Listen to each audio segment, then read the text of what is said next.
Hello, so welcome to Coffee and Crypto. We're here in another beautiful day in Bogotá in the Latin American Bitcoin Conference, and we're here with Tone. Awesome, thank you for having me on. It's great, I love the name. I just watched his interview here, and it was very interesting because he had a very refreshing perspective to everything that's going on.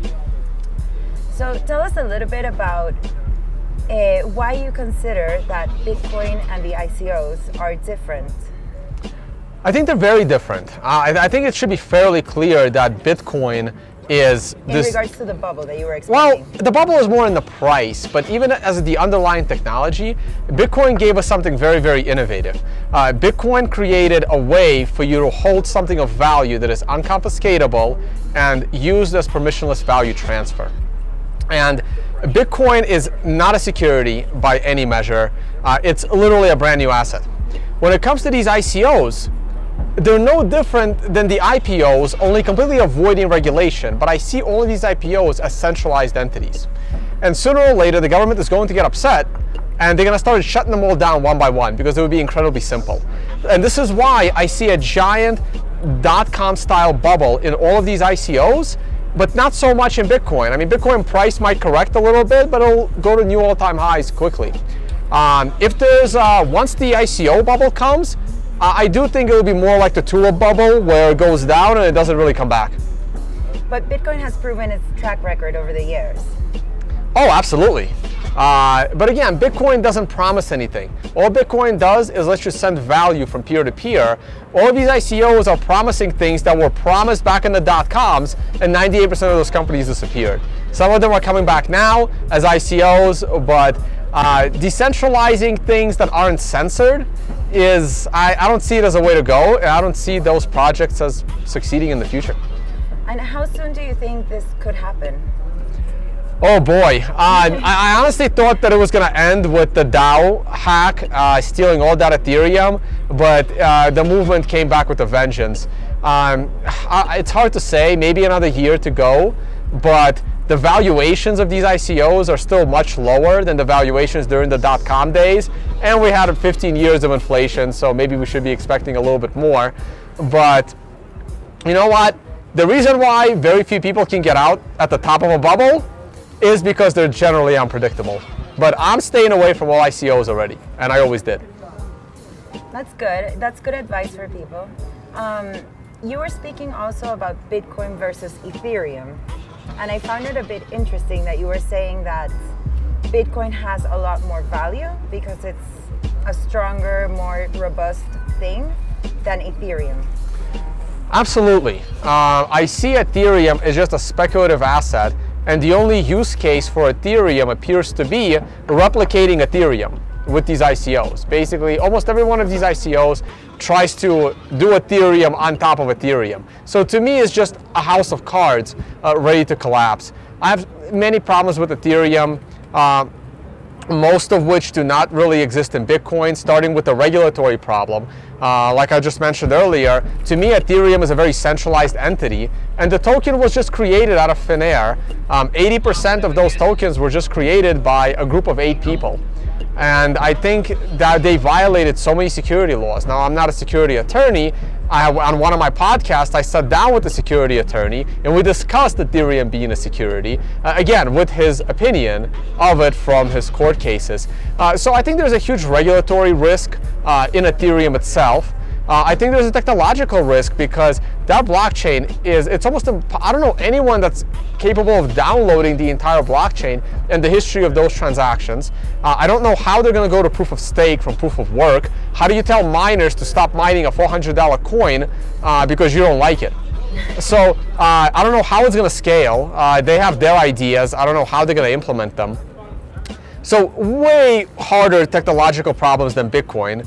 Also conceptually, again, if whatever you're doing is not being censored by governments, it doesn't need to be decentralized. It can be done so much more efficiently in a centralized way, and you can give your clients protection with encryption. That's perfectly fine, and even in smart contracts. So decentralizing our payments was important. Bitcoin did that. The only thing that needs to be decentralized in a smart contract is probably the payment. The contract itself doesn't need decentralization. So the whole idea of decentralized smart contracts, I question. And finally, this concept of you need my own token to buy my own product, again, just makes no sense to me, and everyone is trying to follow it. No one during the dot-com days were charging their own stock or creating their own currency to buy their product. Where would eBay be today if you had to go and buy eBay stock in order to buy things on eBay from other people with eBay stock? And in order to buy eBay stock, you have to go and buy it from E-Trade, but first you have to go and find E-Trade stock because E-Trade only accepts their own currency quasi-security to buy it. I mean, like the concept that you would create your own currency and only accept your own currency just seems very, very silly to me. Look, we need some competition in currencies, but not infinite competition in currencies. And all of these blockchains are competing for investment, for electricity costs, for mining equipment, and we don't have multiple internets today, and I don't expect multiple blockchains in the future. I really think it's going to be just Bitcoin. So you advise people looking to enter the market now to focus more on Bitcoin than these ICOs and Ethereum? Well, it depends what you're looking for. I mean, if you love to trade penny stocks, I mean, yeah, it's an awesome casino right now in the ICOs with absolutely zero barrier to entry. I forgot to mention this during my presentation, but during the dot-com days, I was in college. I remember one of my dorm mates, he's like, was so happy, his older brother gave him $1,000, and this guy is on E-Trade or Scottrade, whichever, trading penny stocks. But he was over 18. He had a bank account. He was able to do this. Yeah, of course he lost the money. But yeah, if you want to gamble, you want to try and time the top, you want to get short-term rich on trading this, if that's what you're looking for, sure. But if you're looking to like put some money into something that you expect it to be a long-term investment, the only option I see is Bitcoin. Good, good. And what's your opinion on cryptokitties? Do you own any? Oh God, I just heard about this like yesterday. It's interesting how like all of these projects just go viral and they screw with the Ethereum blockchain because it just, again, it technologically can't scale. And these projects like CryptoKitty, which I love because they're literally messing with the Ethereum blockchain. I mean, obviously, to me, this is like another set of Beanie Babies, and it's just a short-term thing that's not going to last, but it was funny. So you're not looking to adopt any CryptoKitties? I am not. Like, I wish I had the time to adopt, to like even have a pet or keep a plant alive, but traveling the world, talking about Bitcoin, having a YouTube channel where I try to post at least once a day, and just try to educate people about trading, how to do it properly and responsibly. Yeah, it's a busy life being a content creator, as you know.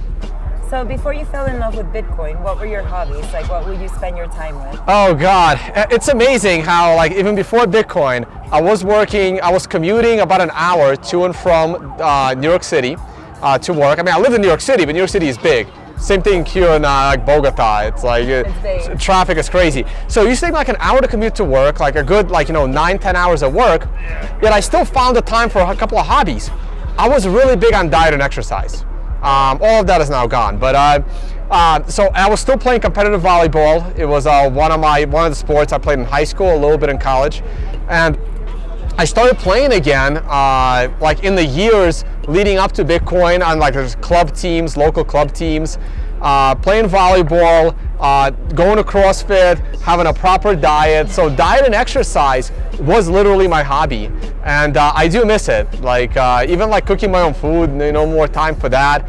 When I started my website, LibertyLifeTrail, it was going to be about economics and it was going to be about trading partially, and the rest of it was going to be about proper eating, about diet, about exercising, about travel, and Bitcoin just took over the whole website. It really took over your life. It did. It really, really did. I guess it's a calling. You know, but you should always make time for your passions. I know. My fans would be very, very upset if I'm like, no, Tone is going on a 3-day hike. You guys need to figure out yourself what's going on with the price of Bitcoin. Well, I agree. Well, thank you so much for your time. It was a pleasure having this conversation with you. Thank you. This is awesome. And yeah, you can just find me on Twitter, Tone Vays on Twitter, Tone Vays on YouTube, and my website, LibertyLifeTrail.com. There is a whole section there under the education called Learn Trading. I want to give as much knowledge away for free as I can. Oh, that's excellent. Thank you. Thank you.